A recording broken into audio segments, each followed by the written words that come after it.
তেখেতে নিজেই ট্ৰেক্টৰে হাল বাই নিজেই ট্ৰেক্টৰ চলাই এটা সময়ত খেতি কৰিছিলে। এতিয়া বয়স অলপ হ'ল, এতিয়া ট্ৰেক্টৰে হাল বাই নাই নেবাওঁ। আজি কিমান দিন হ'ল নোবোৱা? নোবোৱা আজি 10-12 বছৰ ওপৰ হ'ল। মই হেণ্ড ট্ৰেক্টৰ প্ৰায় চলাইছিলোঁ। আগত চলাইছিলোঁ মানে ইখন উঠাখন ডাঙৰখন চলাইছিলোঁ? সেইখন তেনেকৈ চলোৱা নাই, এনেই ট্ৰাই কৰি চাওঁ, খালি ইভাগে নাই কৰা। সেইখন অলপ দিগদাৰ হয়, কিন্তু যিখন হেণ্ড ট্ৰেক্টৰ চলাওঁ, এতিয়াও পাৰিম। এতিয়াও পাৰিব? এতিয়া খালি আৰু বৰ বেছি নোৱাৰো আৰু, নিব পাৰিম, ঘূৰাব পাৰিম এপাক দুপাক। নাই এতিয়া আপোনাৰ গা চা বিষাব, এইবোৰ বিষোৱাৰ কাৰণে নকৰোঁ। তাৰমানে আচলতে খুব জোকাৰণি দিয়ে যে গাটো ডবল বিষায়, সেইটো কাৰণে। তাৰমানে মই কেতিয়াবা কোনোবাই চলাই থাকে ল মাৰি দে এপাক ঘূৰাই দিম বুলি ঘূৰাওঁ। এতিয়াও সেই জোচটো আছে মানে? এটা মূলা কিমান দাম হয়? 2.5 কেজি 2 কেজি। আগত 3 বছৰ আগত 5 কেজিলৈকে হৈছিলে। 5 কেজি মূলা বনাই দিছে আপোনাৰ ইয়াত? এতিয়াও তুমি চাবগৈ পোৱা সেইটো মানে ইমান ডাঙৰ ডাঙৰ। সকলোকে নমস্কাৰ, এটা নতুন ভিডিঅ'লৈ স্বাগতম জনাইছোঁ। আৰু মই বৰ্তমান উপস্থিত আছোঁ ডিব্ৰুগড় জিলাৰ টিংখাং বিধানসভা সমষ্টিৰ অন্তৰ্গত আঘোনিবাই এটা দিহিঙৰ পাৰৰ খুব ধুনীয়া ঠাইত উপস্থিত আছোঁ। চবফালে পথাৰ এইফালে দেখাই দিয়া মানে খেতি মাটি, বৃহৎ অঞ্চল সামৰি কৰি আছে খেতি।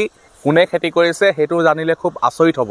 গতিকে ভিডিঅ'টো খুব ইণ্টাৰেষ্টিং হ'বলৈ গৈ আছে। যিসকলে নতুনকৈ চাই আছে, আমাক পাই থাকিবলৈ আপোনালোকে পেজখন ফ'ল' কৰিবলৈ নাপাহৰিব। ইউটিউবত চাই থকাসকলে ছাবস্ক্ৰাইব কৰিবলৈ নাপাহৰিব।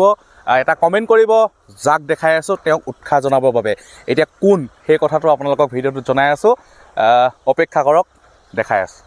আৰু এতিয়া মই আপোনালোকক দেখুৱাম এগৰাকী মহিলা, নাম হৈছে গোলাপী চাংমাই। আৰু তেখেতে নিজেই ট্ৰেক্টৰে হাল বাই নিজেই ট্ৰেক্টৰ চলাই এটা সময়ত খেতি কৰিছিলে। এতিয়া বয়স অলপ হ'ল, এতিয়া ট্ৰেক্টৰে হাল বাই নাই নেবাওঁ। আজি কিমান দিন হ'ল নোবোৱা? নোবোৱা আজি 10-12 বছৰ ওপৰ হ'ল। মই হেণ্ড ট্ৰেক্টৰ প্ৰায় চলাইছিলোঁ। আগত চলাইছিলোঁ মানে ইখন উঠাখন ডাঙৰখন চলাইছিলোঁ? সেইখন তেনেকৈ চলোৱা নাই, এনেই ট্ৰাই কৰি চাওঁ, খালি ইভাগে নাই কৰা। সেইখন অলপ দিগদাৰ হয়, কিন্তু যিখন হেণ্ড ট্ৰেক্টৰ চলাওঁ, এতিয়াও পাৰিম। এতিয়াও পাৰিব? এতিয়া খালি আৰু বৰ বেছি নোৱাৰো আৰু, নিব পাৰিম, ঘূৰাব পাৰিম এপাক দুপাক। নাই এতিয়া আপোনাৰ গা চা বিষাব। এইবোৰ বিষোৱাৰ কাৰণে নকৰোঁ। তাৰমানে আচলতে খুব জোকাৰণি দিয়ে যে গাটো ডবল বিষায়, সেইটো কাৰণে। তাৰমানে মই কেতিয়াবা কোনোবাই চলাই থাকে ল মাৰি দে এপাক ঘূৰাই দিম বুলি ঘূৰাওঁ। এতিয়াও সেই জোচটো আছে মানে? আচ্ছা, কথাটো হেৰি বৰমা বুলি কওঁ দেই। এই বৰমাই আচলতে আজি কিমান বছৰৰ পৰা কৰি আছে খেতি? আজি মই 25-26 বছৰ পৰাই কৰি আছোঁ। কিমান বিঘা সামৰি খেতি কৰিছে?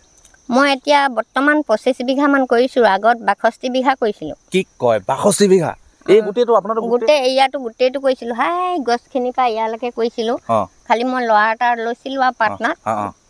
ল'ৰাটো দাস ল'ৰা এটা লৈছিলোঁ পাৰ্টনাৰ। এতিয়া খেতি কি কৰে ইয়াত? এতিয়া মই প্ৰথম লাই, মূলা, তাৰ পৰা কবি, বেঙেনা, প্ৰতিটো খেতিয়ে কৰা হয়। বিশেষকৈ ৰঙালাও খেতিটো বেছি কৰোঁ। সেইটো চেলিংটো বেছি হয় কাৰণে সেইটো বেছি কৰা হয়। আচলতে কথাটো কি হ'ল, আপোনাক লৈ ভিডিঅ'টো কৰা আমাৰ কাৰণটো কি গম পায়নে? এতিয়া মানে কি হ'ল, বহুতে খেতি মাটিৰ প্ৰতি অনীহা এটা হৈছে, হয় নাই? তা আপোনাক এইকাৰণে দেখাব বিচাৰিছোঁ যে আপুনি আজিও, এতিয়াতো আপোনাৰ বয়স মোৰ 60 মান পালেগৈ আৰু। 60 মান পালেগৈ, বেছিও হ'ব পাৰে। দেখনতো অলপ বেছিও লাগিছে। মানে কি হ'ল, আৰু আপোনালোকে কাম বন কৰি ভনীজনী তাৰমানে কেলে কৈছোঁ, মোতকৈ 10-15 বছৰ সৰু যদিও তাই 45 মান ওপৰ হৈছে যেতিয়াও মই অনুমান কৰিছোঁ মানে প্ৰায় 65 ধৰিছোঁ। 65 বছৰীয়া এগৰাকী মহিলাই কৰি আছে খেতি। 60টো হৈছে আৰু সেইটো ক'ব পাৰি।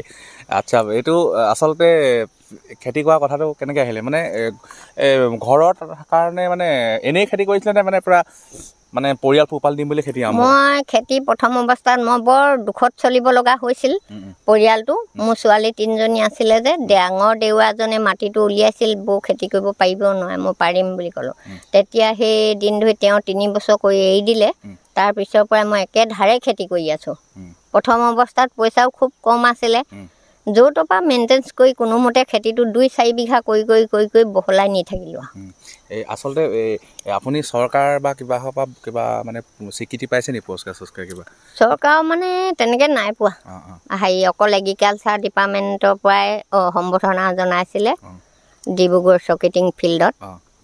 তেওঁলোকে DC আহি তাতে এটা পুৰস্কাৰ পাইছোঁ, শৰাই এখন, তাৰপিছত গামোচা, চেলেং, তেনেকৈ মানপাত্ৰ এখন তেনেকৈ পোৱা হৈছে। ওচৰে পাঁজৰে প্ৰায় পায়ে আছোঁ। এতিয়া বাৰীত কি আছে আপোনাৰ? মইতো এতিয়া দেখিলো বৰ্তমান বেঙেনা আছে আৰু ৰঙালাও আছে, মটৰ আছে, আলু খানি শেষেই হ'ল। আলু এবাৰ কিমান পালে আলু? আলু পোৱা হৈছিলে 20-25 কুইণ্টেল ওপৰ পাইছিলোঁ। আগত জানুৱাৰী আগত অলপ বিকিলোঁ, এতিয়াও 20 কুইণ্টেলমান পাইছিলোঁ। এই বস্তুবোৰ ইয়াৰ পৰা কোনোবাই লৈ যায়হি নে আপুনি মানে বেপাৰী আহি লৈ যায়হি, বাৰীৰ পৰা লৈ যায়? বাৰীৰ পৰাই লৈ যায়হি, কাৰণ ৰেগুলাৰ বেপাৰী আছে। প্ৰথম অৱস্থাত তিনিচুকীয়াত দিছিলোঁ, তাৰ পৰা শিমলুগুৰিয়ে নিলে 10-12 বছৰ, তাৰপৰা আৰু ধেমাজিলৈ নিছে, বিভিন্ন জেগালৈ যায় আৰু। বাকী এতিয়া স্বাস্থ্য ঠিক আছে?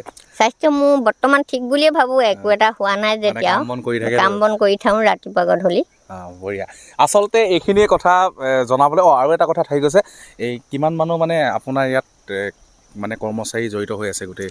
মই ৰেগুলাৰ 4জন ৰাখোঁ, তাৰপৰা সময় সাপেক্ষে 20-25 জনো ৰাখি দিওঁ। কাৰণ যেতিয়া ভৰ হয়, মোৰ আজি কচু খানিব লগা হয়, কচু চপালৈ ৰেগুলাৰ মই 10-12 দিন 15-20 জন ৰাখোঁ। আচলতে সেইটোৱে কথাটো মই আপোনালোকৰ মাজত নিজে চাউল কিনি চব মেইনটেনেঞ্চ এই খেতি পুৱাই কৰোঁ, চব খেতি পৰাই চলি আছে। ৰাইজক সেই চাউল তাউল কিনি মেলিও খুৱাওঁ। আপুনি মই ঘৰৰ চাউলটো নানোৱে, কাৰণ বিজনেছৰ অৰ্থ একো নাথাকিব, সেইটো কাৰণে। ধন্যবাদ। আচলতে কি হ'ল, আপোনালোকক সেইকাৰণে মই দেখুৱাবলৈ আহিছোঁ, এগৰাকী মহিলাই আচলতে আজি 60 বছৰ হৈ গ'ল, তথাপিতো তেখেতে কৰি আছে খেতি, আৰু প্ৰায় 25 বছৰ দিন তেখেতে খেতিৰ লগত জড়িত। গতিকে এইফালে যিহেতু আহিছিলোঁ, আৰু আপোনালোকৰ এই মাটিটো খুব ধুনীয়া ন, মানে ফচফচীয়া মাটিটো খেতিৰ কাৰণে খুব ভাল, মানে প্ৰায় এই দিহিঙৰ পাৰত মই দেখিছোঁ মাটিটো মানে খুব খেতিৰ কাৰণে খুব ধুনীয়া। গতিকে আপোনালোকৰ মাজত ভিডিঅ'টো মই এইকাৰণে শ্বেয়াৰ কৰিবলৈ বিচাৰিলোঁ, আৰু আপোনালোকে যিসকলে চাই আছে কাইণ্ডলি ভিডিঅ'টো এটা শ্বেয়াৰ কৰি দিব, এটা কমেণ্ট কৰিব, এখেতৰ বাবে কমেণ্ট কৰিব, মোৰ কাৰণে নহয়, এখেতক উৎসাহ জনাব যে এওঁলোকে এই কামখিনি কৰি আছে, এটা কৃষি বিপ্লৱ কৰি আছে, হয় নাই কওক? এটা এওঁলোক হৈছে আদৰ্শ আমাৰ কাৰণে। গতিকে ভিডিঅ'টো আপোনালোকৰ মাজত শ্বেয়াৰ কৰিবলৈ প্ৰয়াস কৰিলোঁ। যিসকলে চাই ভাল পালে কাইণ্ডলি বন্ধুবৰ্গৰ মাজত শ্বেয়াৰ কৰি দিব। নতুনকৈ চাই থকাসকলে আমাক এটা ফ'ল' কৰিব নাপাহৰিব। নতুন ভিডিঅ' তাত আকৌ লগ পাম। ধন্যবাদ, আৰু আপোনাৰ সুস্বাস্থ্য কামনা কৰিছোঁ। অহা বছৰ যাতে আকৌ পূৰা গোটেইখিনি মানে খেতি পূৰা হৈ থাকে, মোনা ভৰাই আমি খেতি নিবলৈ আহিব লাগিব। তাৰপিছত আকৌ অহা বছৰ মই দেখুৱাম, এখেতে অহা বছৰো কৰি থাকে, মানে এই গতিতে যাতে কৰি থাকে। আপোনাক শুভেচ্ছা জনাইছোঁ।